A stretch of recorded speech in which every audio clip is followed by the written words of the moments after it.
Welcome to Harmony Baptist Children's Corner. My name is Dave. This is the COVID Home Edition 36. 36, that's a lot of weeks. All right, for December 20th. December 20th, what's in 5 days? Yeah, Monday, Tuesday, Wednesday, Thursday, Friday. Yeah, that's, no, Thursday's Donna's birthday.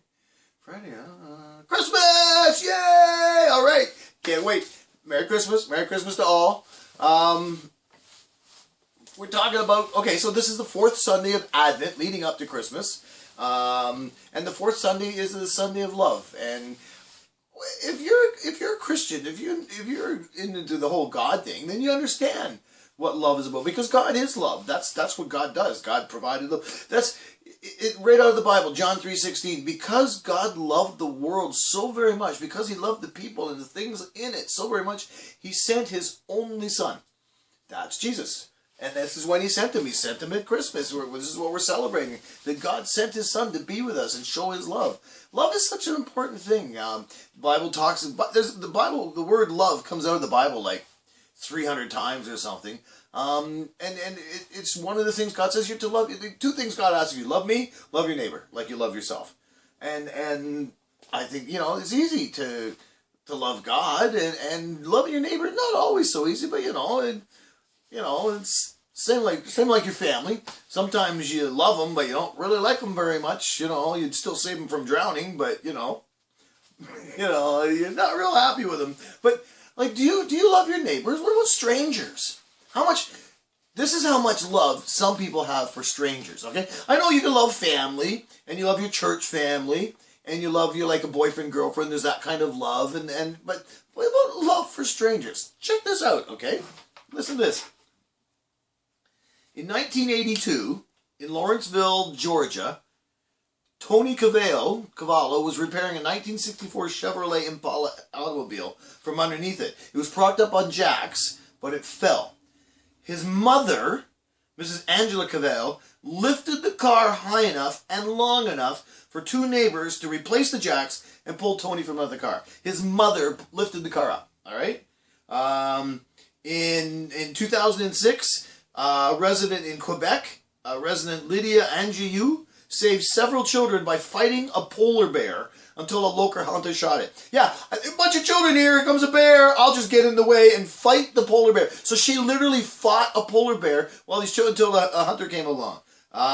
In Tucson, Arizona in 2006, Tom Boyle watched as a Camaro hit 18-year-old Kyle Holtrus. The car pinned Holtrus, still alive underneath. Boyle lifted the Camaro off the teenager while the driver of the car pulled the teen to safety. In 2009 in Ottawa, Kansas, Nick Harris lifted a Mercury sedan to help a 6-year-old girl pinned underneath. In 2009 in Wales, Donna, Abigail, and Anthony lifted a 1.1-ton Renault Clio off an 8-year-old boy. I love this one. In 2012 in Michigan, in Oregon, teenage sisters Hannah, who was 16, and Haley, who's 14, lifted a tractor to save their father pinned underneath. In 2012, Austin Smith lifted a car to save his grandfather pinned underneath. In 2013, in Newfoundland, Labrador, Cecil Stuckless, a 72-year-old guy, lifted a Jeep to save his son-in-law pinned underneath. In 2015 in St. John's, Newfoundland, Nick Williams lifted a 4-wheel drive vehicle to save the young boy pinned underneath. In 2017 in Temple Terrace, Florida, Kenny Franklin lifted an SUV from a state trooper after an accident.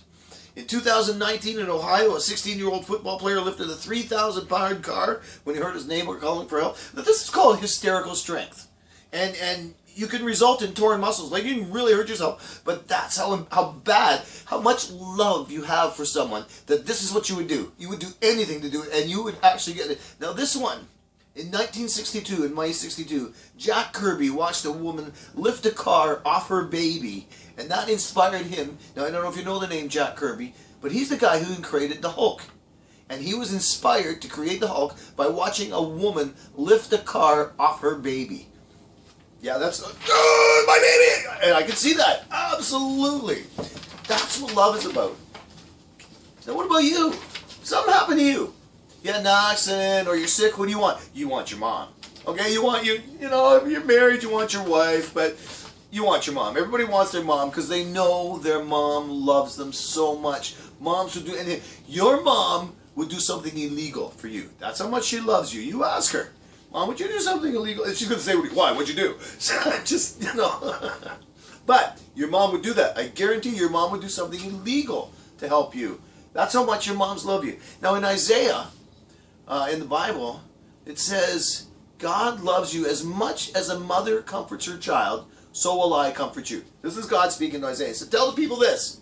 As much as a mother comforts her child, so will I comfort you. As much as a mother loves her child and comforts her child, so will God love and comfort us. Because God is love, and that's what it is, love. Everything's about love. And Christian, that's what we do. We're about love. That's what it's for. So, that's what I want you to do, is practice being love. Practice being happy. Practice being hopeful. Practice being peaceful. But mostly, practice sharing your love. Because the Bible also says, anyone who lives in love lives in union with God. And if you don't live in union with God, you don't know love.